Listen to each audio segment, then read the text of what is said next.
I am not interested in this partisan fighting.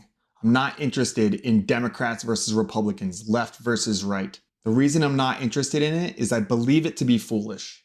It doesn't make sense to me if we are trying to advance individually and as a collective, then it is a colossal waste of time and energy. We are fighting like this where what we need to be doing is going shoulder to shoulder, moving forward together. And conservatives need progressives, and progressives need conservatives.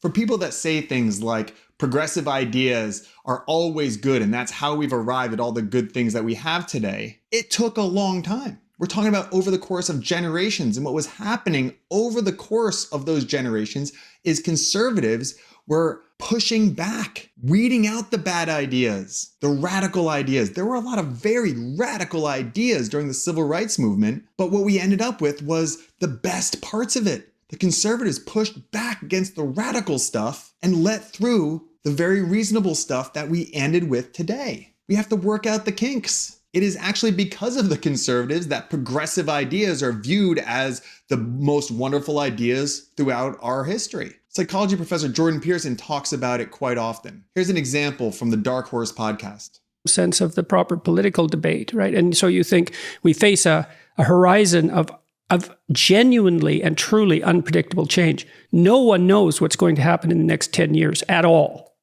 And so the liberal types who think more loosely and with more associations and more creatively, they're going to produce solutions, hypothetically, to those unpredictable problems. But the conservative types are always saying, yeah, but be careful, guys, because your damn solutions might be worse than the problem. And you can never say that one side of that argument has the floor properly. You never know, because it really is unpredictable. And so if that debate between the liberals and the conservatives isn't allowed to exist in an untrammeled manner, we actually interfere with our fundamental problem-solving ability, both individually and collectively. So look, where is this tension coming from?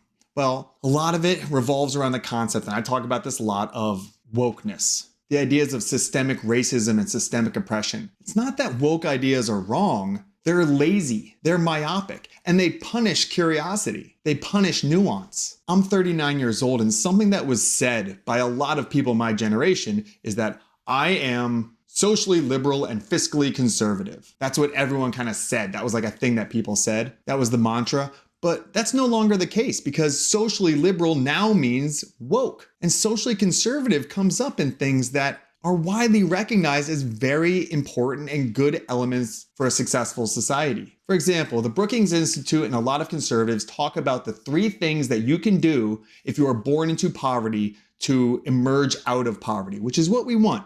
We don't want people to be in generational poverty. We want people to be able to rise up. And those 3 things are finish high school, get a job, any job, and don't have kids until you're married. If you do this, you have a 97% chance of escaping poverty. Now, that is true, and that is seen as conservative. And a lot of progressives say, well, that's not easy to do.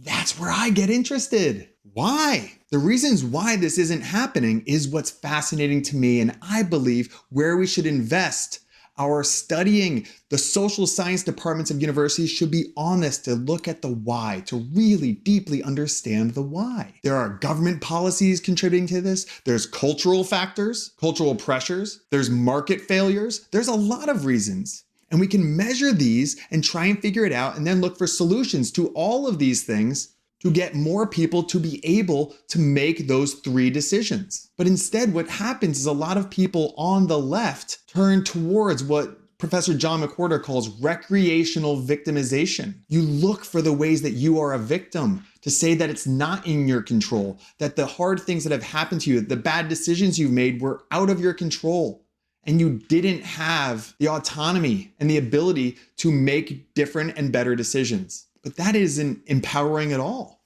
That's the opposite. I'm a teacher. That's the opposite thing you tell students. You don't say your failure on this test is not your fault. Even if it isn't their fault, you give them ways to get better, to say, what can you learn from this failure? How can we improve? People, especially young people, live up or down to our expectations.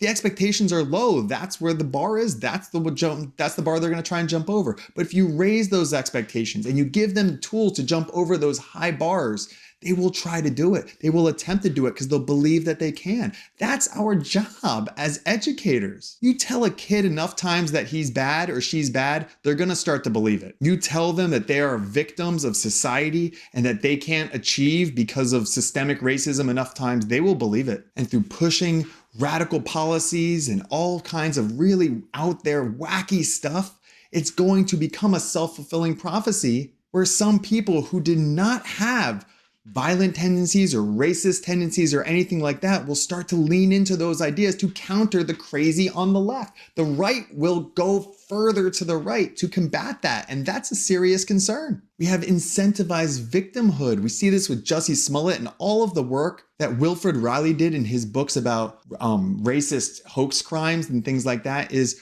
we reward victimhood. We say, you're a victim, so now you're a hero. It's a race to the bottom. It's a very, very bad idea, but it's done with good intentions. And I see it with teachers. You failed this test. It's not your fault. I understand that, but we have to find the balance between saying it is your fault, but that's okay. We all make mistakes. We are all screw-ups in a lot of ways, but we can all be better. We can get better. We can be better versions of ourselves. And that's where the conservatives and the progressives, the left and the right, need to work together. Progressives need to use their head a little bit more and the conservatives their heart a little bit more.